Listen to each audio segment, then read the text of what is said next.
여자가 이르되 주여 내가 보니 선지자로소이다. 우리 조상들은 이 산에서 예배하였는데 당신들의 말은 예배할 곳이 예루살렘에 있다 하더이다. 예수께서 이르시되 여자여 내 말을 믿으라. 이 산에서도 말고 예루살렘에서도 말고 너희가 아버지께 예배할 때가 이르리라.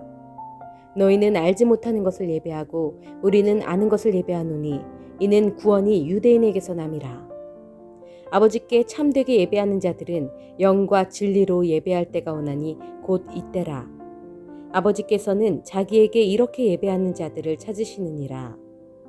하나님은 영이시니 예배하는 자가 영과 진리로 예배할지니라. 여자가 이르되 메시아 곧 그리스도라 하는 이가 오실 줄을 내가 아노니 그가 오시면 모든 것을 우리에게 알려주시리이다. 예수께서 이르시되 내가 말하는 내가 그라 하시니라. 전 세계 인구는 현재 한 몇 명 정도 될까요? 몇 명이라고 하기가 좀 애매하죠. 그죠? 오늘 제가 네이버를 다 검색을 했더니 전 세계 인구가 79억 한 5천만 정도 된다고 합니다. 예전에는 뭐 50억이다, 뭐 60억이다 그랬는데 이제 그런 시대를 지나서 상당히 많은 거의 80억에 가까운 그런 인구가 되었습니다. 2016년에는 이제 세계 기도 정보라는 그런 그 책자에 보면은 전 세계 인구가 69억이라고 이렇게 지금 나와 있었습니다. 뭐 지금 생각하면 한 5년 만에 10억이 지금 굉장히 늘어난 그런 상태인데 제가 말씀드리고 싶은 건 그겁니다. 이제 2016년에 이 세계 기도 정보 책자에 의하면 전 세계 69억 중에 22%는 기독교인들이라고 합니다. 근데 기독교가 우리 같은 기독교 말고 뭐 성당 뭐 이제 여러 유사 어떤 이단들도 포함해서 전 세계 22억이 이렇게 기독교라고 이렇게 얘기를 했습니다. 그리고 기독교보단 조금 안 되지만 한 18억 정도 될까요? 20억 정도 될까요? 이제 이슬람이 그 정도로 이렇게 많은 인구를 그렇게 차지하면서 거의 세계 2대 종교로 이렇게 이슬람교가 급성장했다고 합니다. 뭐 그 외에도 굉장히 많겠죠. 뭐 아시아권에는 불교도 있고 뭐 인도에는 또 힌두교도 있고 뭐 수많은 미신과 뭐 다양한 그런 일들이 있지 종교가 있겠죠. 그런데 그 수많은 종교들이 있다는 건 무슨 뜻일까요? 우리 뭐 기독교야 우리는 예수님 믿으니까 하나님 예배 드리는데 수많은 종교가 여전히 존재한다라는 건 그거는 무엇을 뜻할까요? 그만큼 사람들이 누구를 찾고 있다? 하나님이라는 어떤 신적인 존재를 찾고 있다라는 증거이죠. 많은 사람들이 어떤 신이 뭐 진짜다, 뭐 그거를 분별해내면서 하는 분들 계시겠지만 어쨌든 자기 민족의 신이던 자기가 뭐 오랫동안 믿어왔었던 신이던 그 다양한 형태로 신이라는 어떤 절대자를 찾고 있다는 증거가 바로 전 세계적으로 이렇게 많은 사람들이 신앙이던 미신이던 어떤 종교를 찾고 있다는 그런 증거 같습니다. 자, 그런데 중요한 건 그것입니다. 수많은 사람들이 어떤 절대적인 신을 찾습니다. 그리고 우리도 하나님을 찾습니다. 근데 중요한 건 받으시는 사람이 아니죠. 하나님이죠. 받으시는 분이 다 받지 않는다라는 것이죠. 모든 사람들이 어떤 절대자를 찾기는 하지만 사실 우리가 믿는 유일하신 하나님, 여호와 하나님은 어떤 예배를 받으신다? 바로 오늘 그것에 대해서 말씀을 하고 있습니다.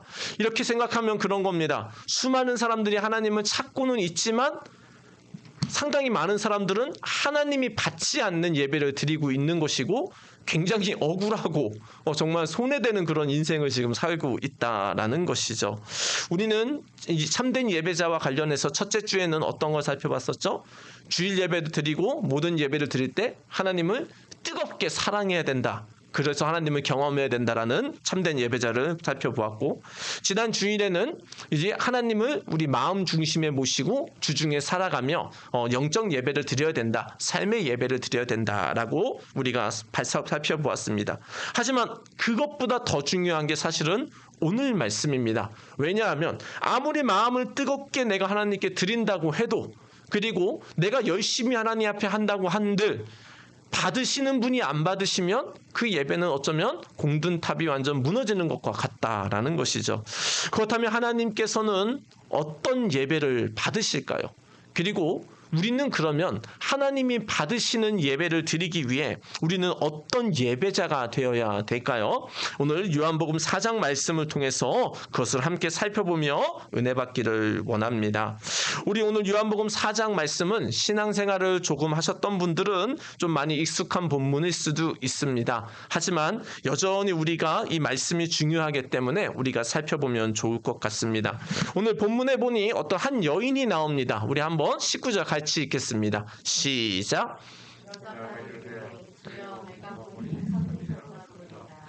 아멘. 한 여자가 나오는데 이 사람이 지금 예수님을 보면서 뭐라고 고백합니까?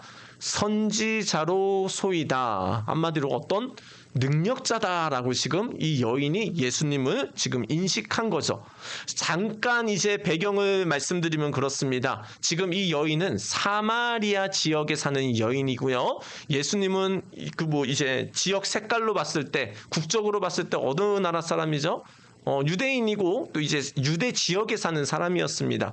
근데 사마리아 사람과 유대인들은 어떤 관계다? 마치 우리나라와 일본과 같은 그런 원수지간 약간은 그런 지경이었습니다. 사실은 밥도 안 먹었고 손도 안 잡았고 눈도 마주치지 않았던 게 사마리아 지역 사람들과 유대인들이었죠. 근데 예수님께서는 의도적으로 아마도 이 여인을 만나기 위해 사마리아 지역으로 들어갑니다. 그리고 한 우물가에서 기다렸다가 이 여인이 물 떨어오는 그 시간에 만나게 됩니다.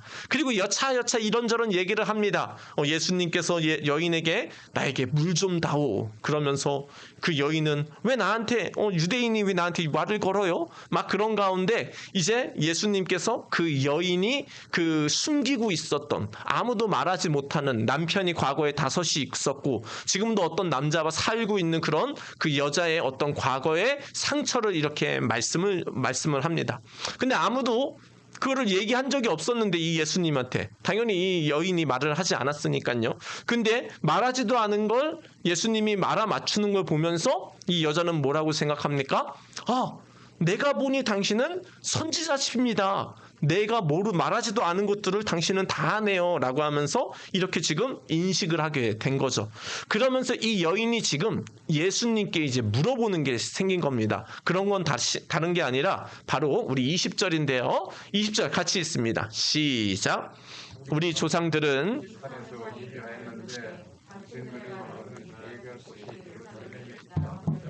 아멘. 이 여인이 이제 그동안 자신이 궁금했었던 어떤 신앙적인 것을 이 예수님께 물어봅니다. 왜요?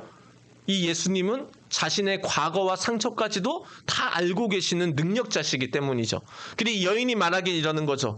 예수님, 우리 조상들은 이 산에서 예배했습니다. 그리심산이라고 있어요. 사마리아 지역에 있는. 근데 유대인 당신들의 말은 예배할 곳이 예루살렘에 있다고 합니다. 대체 뭐가 맞습니까? 라고 하면서 지금 이 여인이 예수님께 물어보고 있는 것이죠. 왜냐하면 이 여인 사마리아 지역 사람들은 뭐라고 생각했습니까?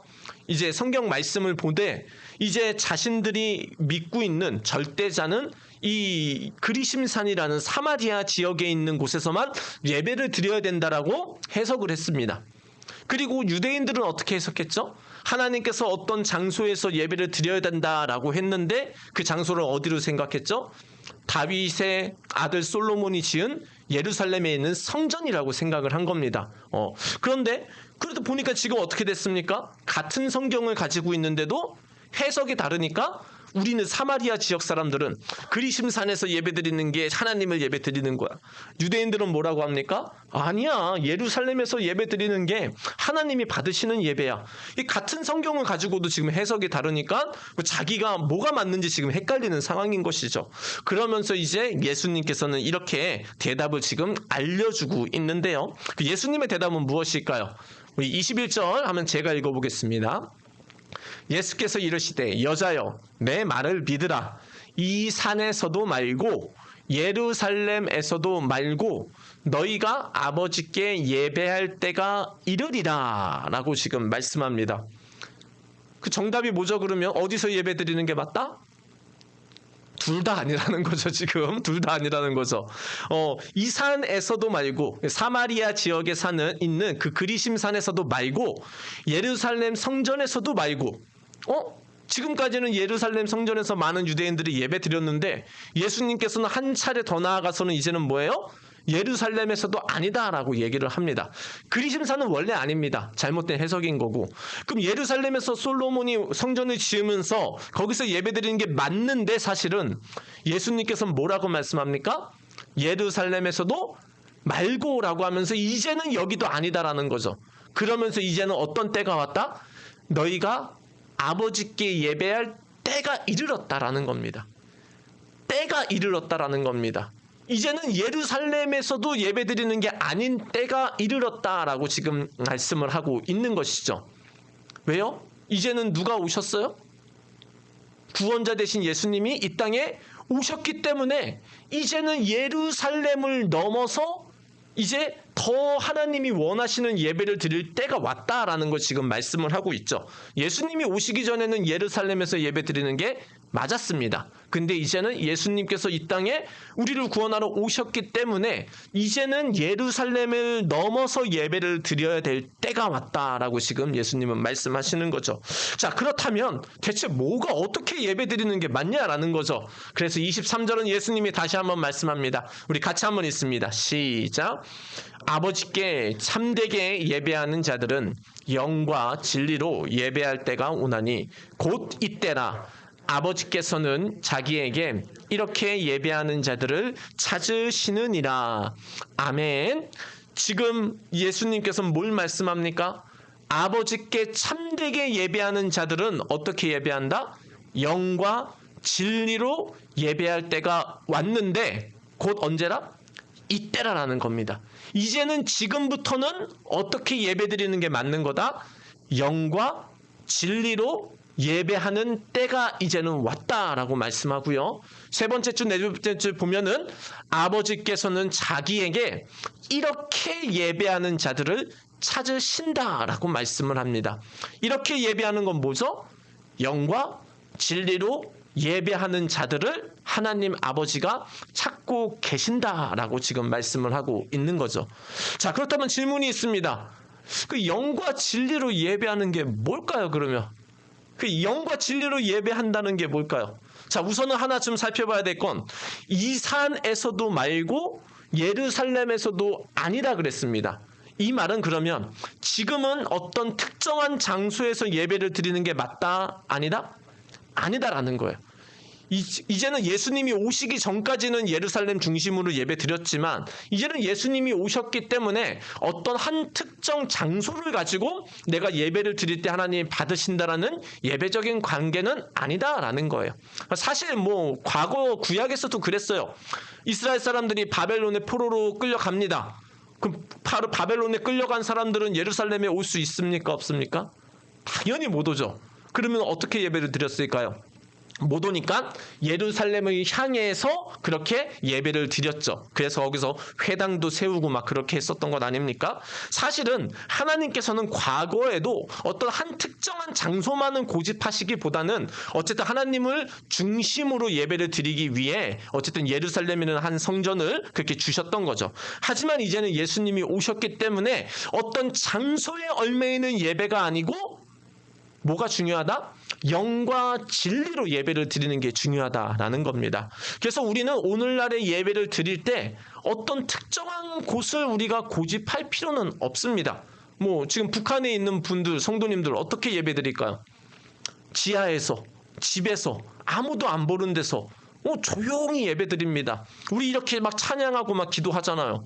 북한에서는 그런 것도 할 수가 없죠. 뭐 아프가니스탄이나 여전히 기독교를 핍박하는 그런 나라에서는 상상도 하기 힘듭니다. 뭐 집에서도 예배 드릴 수도 있고 그들은. 그래서 지하에서도 예배를 드리기도 하고 있고 어떤 뭐 자기네 사업장에서도 예배를 드리기도 합니다. 뭐 저희도 지금 학원에서 예배를 드리고 있네요.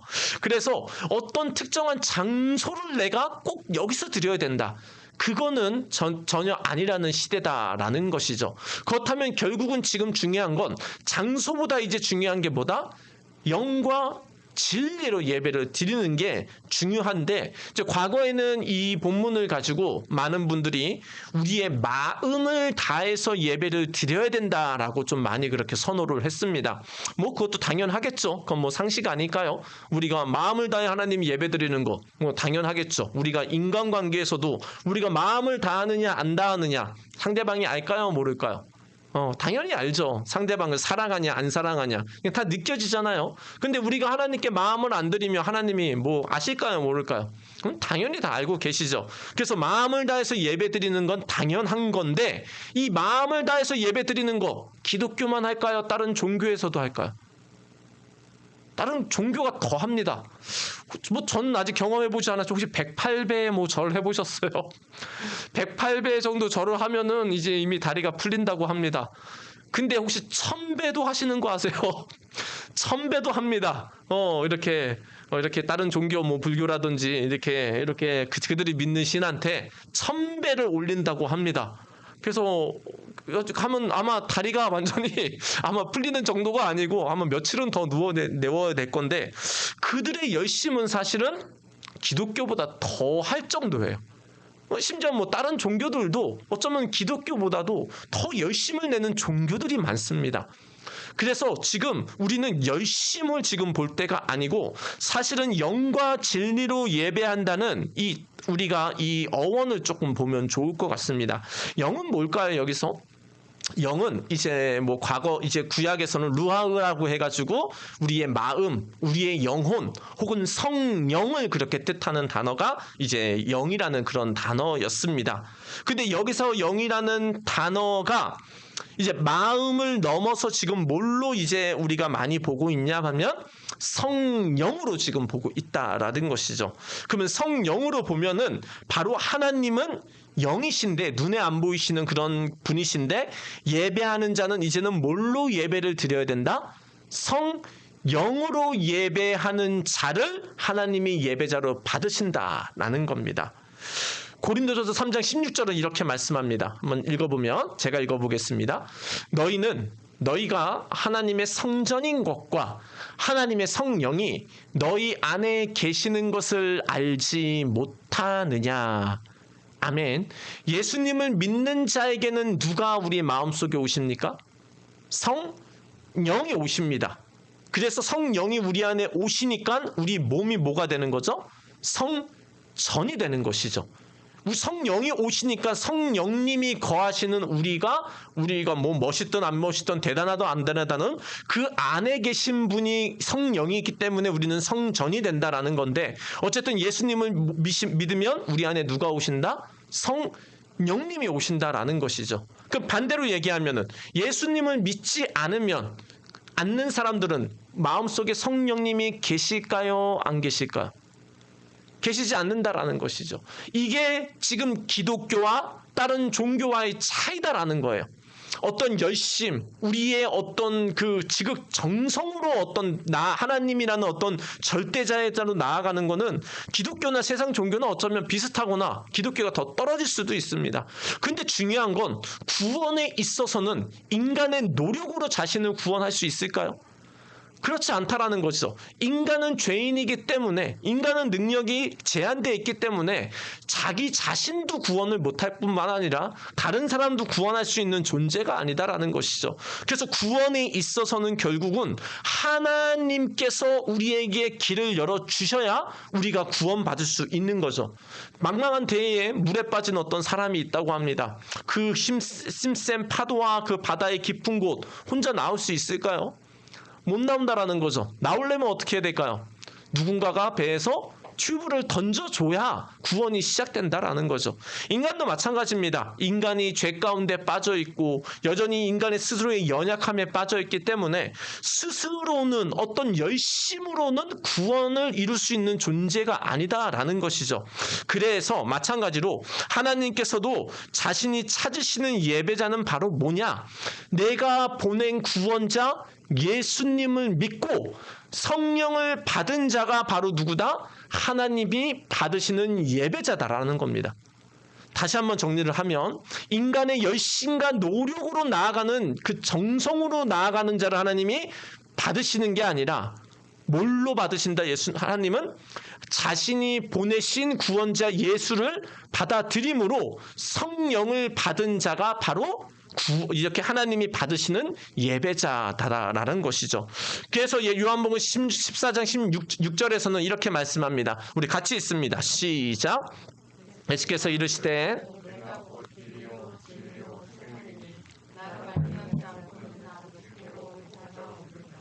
아멘. 예수님께서 요한복음 14장 6절에서는 자신이 누구라고 얘기하죠? 내가 곧 길이요 뭐요? 진리요 생명이다라고 말씀합니다. 아까 요한복음 4장 24절 다시 한번 볼까요? 한 번만 더 읽습니다. 시작. 하나님은 영이시니 예배하는 자가 영과 진리로 예배할지니라. 아멘. 여러 가지 말씀을 지금 잠깐 봤었던 말씀을 종합하면 그런 거죠. 하나님은 영이신데 하나님이 원하시는 그 예배자는 바로 뭐다? 영으로 예배 드리는 자. 성령님을 받아서 예배 드리는 자를 그 예배를 하나님이 받으신다라는 거죠. 또 누구요?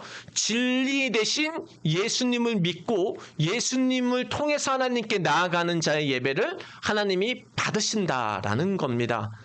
예수님을 믿고 성령을 받은 자, 그 사람이 바로 누구다? 하나님이 받으시는 예배자다라는 것이죠.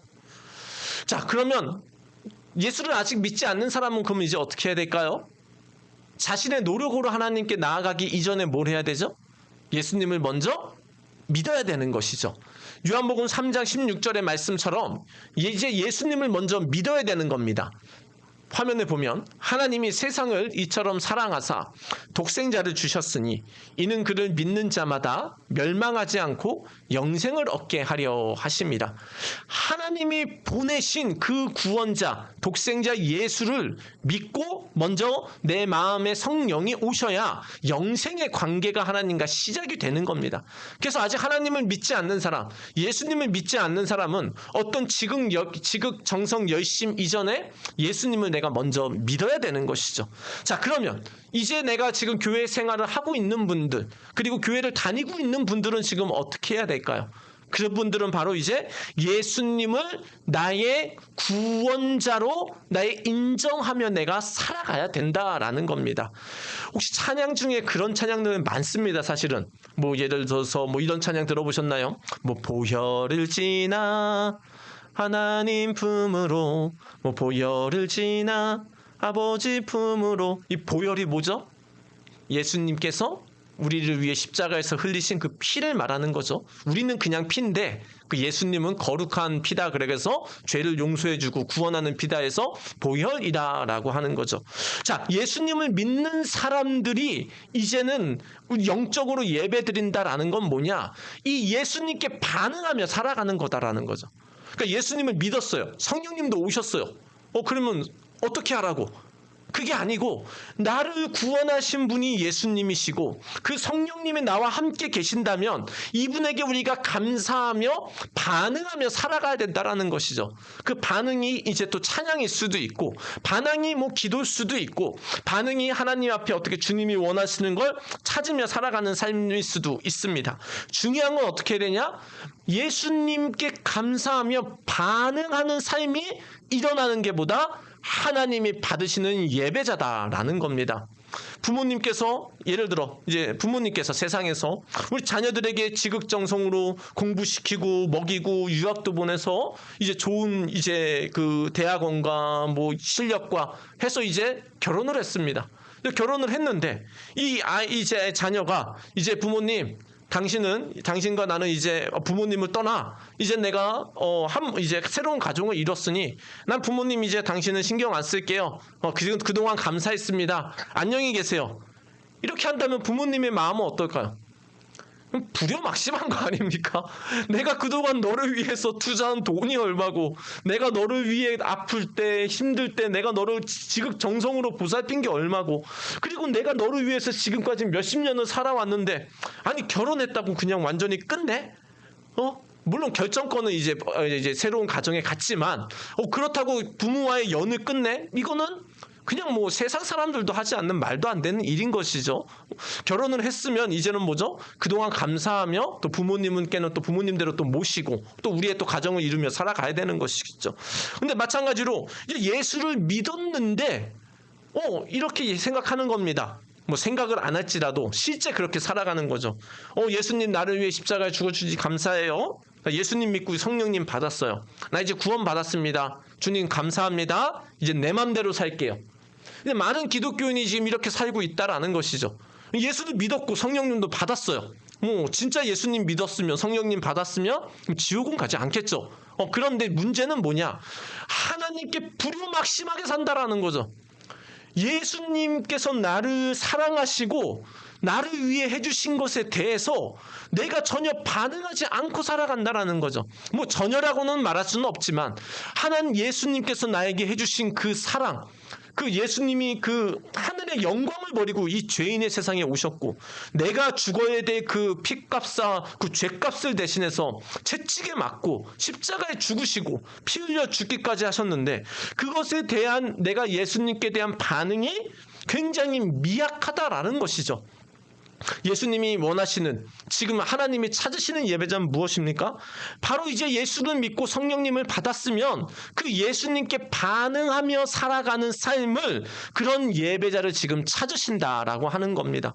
안 믿었으면 아직 하나님을 예수님을 먼저 믿어야 되겠죠. 그 다음에 예수를 믿었으면 이제 예수님께 반응하며 내가 주님이 원하시는 그런 삶을 살도록 노력해야 된다라는 것입니다.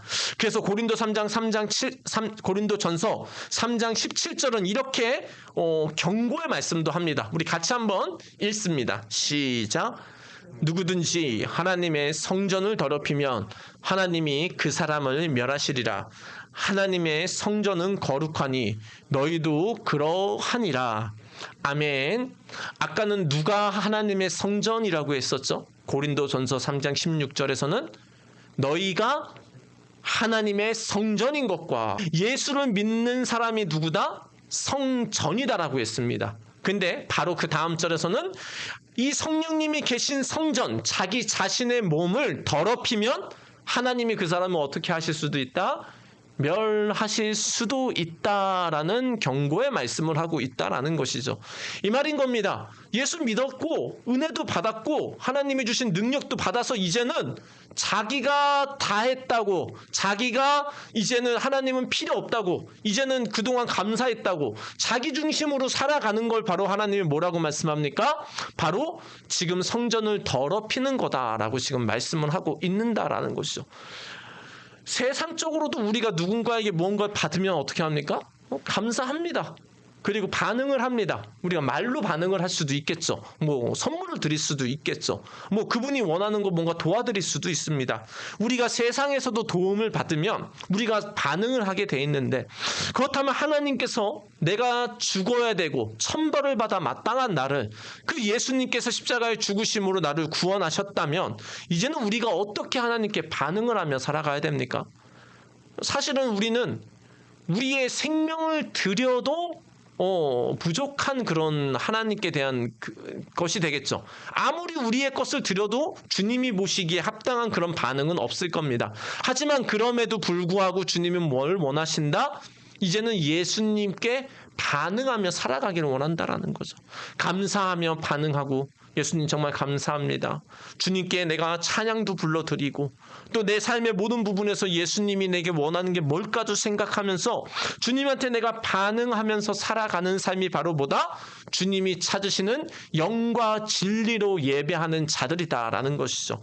성령님이 오셨다고 그냥 끝나는 게 아니고 이 성령님이 우리를 더 좋은 길로, 가장 좋은 길로, 주님께 영광이 되는 길로 우리를 인도하려고 하는데 여전히 우리는 우리 중심으로 살아간다면 우리 안에 계신 성령님이 얼마나 답답하시겠어요.